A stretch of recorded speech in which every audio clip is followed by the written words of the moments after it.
This is Tim from Your Tech Studios. Today in this video I'm going to show you how to add another iPhone to Find My iPhone. So really all you need to do is go to the phone option right here, choose that and add the person as a contact. Then go all the way to the right, go to the app library and go to Find My.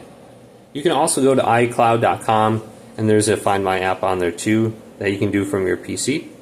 And then just open up this app. So I have it opened up already. You can see all these different options. Devices, items, you go to people, you start sharing your location. Go to the plus icon and share your location right there.